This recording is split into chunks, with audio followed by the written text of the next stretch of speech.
दिल्ली सरकार के कैबिनेट मंत्री मजिंदर सिंह सिरसा ने बुधवार को बसंत विहार और बसंत कुंज के कई इलाकों का स्थलीय निरीक्षण किया।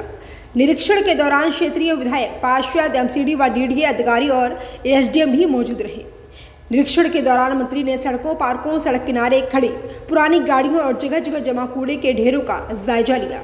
कई स्थानों पर गंदगी और सड़कों पर जमा पानी देखकर उन्होंने संबंधित अधिकारियों को फटकार भी लगाई। मंत्री सिरसा ने कहा कि दिल्ली में बढ़ते प्रदूषण का मुख्य कारण सड़कों पर जमा डस्ट धूल है। इसके साथ ही पराली जलाना भी एक प्रमुख वजह है। उन्होंने बताया कि सरकार लगातार इस दिशा में काम कर रही है और अब तक दिल्ली में 62 प्रदूषणकारी पॉइंट चिन्हित किए जा चुके हैं, जहां से प्रदूषण बढ़ रहा है। उन्होंने कहा कि पिछली सरकार की अव्यवस्थाओं को दूर करने में कुछ समय लगेगा, लेकिन दिल्ली की रेखा गुप्ता सरकार इस पर लगातार काम कर रही है और प्रदूषण कम करने के लिए ठोस कदम उठाए जा रहे हैं।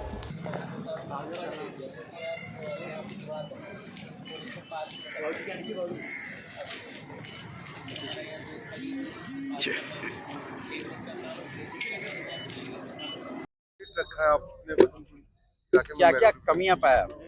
देखिए, बहुत कमियां अभी तो सड़कों के ऊपर बहुत काम की जरूरत है। सफाई के प्रबंधों में बहुत कमियां हैं। जो इंफ्रास्ट्रक्चर है वो पूरी तरह से शैम कंडीशन में है। दिल्ली के अंदर एक बहुत बड़ा पोल्यूशन कारण है PM10, जो कि बहुत कंस्ट्रक्शन की साइटों से या सड़क की धूल, ये सारी उसमें कंट्रीब्यूट करती है। हमने दिल्ली के अंदर ऐसे 62 स्पॉट्स आइडेंटिफाई किए हैं। 13 हॉटस्पॉट्स पहले थे, अब हमने 62 हॉटस्पॉट्स ऐसे आइडेंटिफाई किए हैं 13 के बाद। ये 13 जो हॉटस्पॉट थे 2008 के बाद आइडेंटिफाइड, उसका किसी ने को काम नहीं किया इस पे। हमने दिल्ली के 62 आइडेंटिफाई किए हैं जहाँ पे मूल तौर पर ट्रैफिक की प्रॉब्लम के कारण वो हॉटस्पॉट बने हुए हैं या तो डस्ट के कारण हॉटस्पॉट बने हुए हैं। हम उनको एक एक कर आइडेंटिफाई करके उन पे काम कर रहे हैं।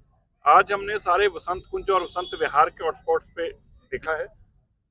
इसमें बहुत अभी सुधार होना बाकी है, बहुत ही काम होना बाकी है, क्योंकि जब तक हम डस्ट मिटिगेशन पे नहीं जमीन पे काम कर पाएंगे तब तक दिल्ली को साफ हवा नहीं दे पाएंगे। इसलिए डस्ट मिटिगेशन के खिलाफ हमारी ये जंग है।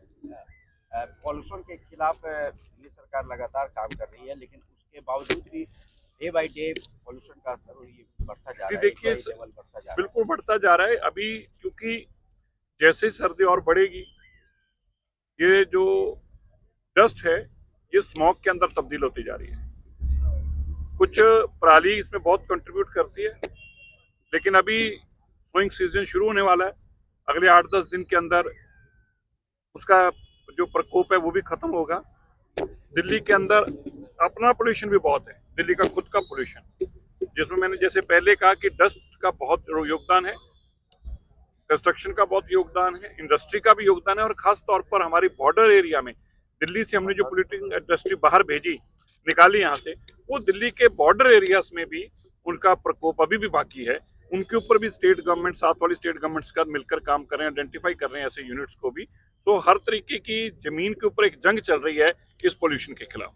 इस सीजन में, इस सर्दी के सीजन में क्या लोगों को, दिल्ली वालों को स्वच्छ हवा इससे बेहतर कर, जो देखिए स्वच्छ हवा तो तब है जब 50 से कम AQI हो, कम से कम लिवेबल हो, उसके ऊपर अभी तो काम कर रहे हैं। पिछले 10-12 साल की जो बीमारी है वो घंटों में ठीक करनी तो संभव है, बहुत काम बाकी है। पूरी दिल्ली की सारी डस्ट को कंट्रोल करना है, दिल्ली की पोल्यूशन के ऊपर गाड़ियों को रोड इंफ्रास्ट्रक्चर को ठीक करके देना है, दिल्ली में प्रॉपर इंडस्ट्री के नॉर्म्स को इम्प्लीमेंट करके देना है। ये एक बिग चैलेंज है, बहुत बड़ा, लेकिन हमारी सरकार, रेखा गुप्ता जी की सरकार, इस पर रात दिन काम कर रही है।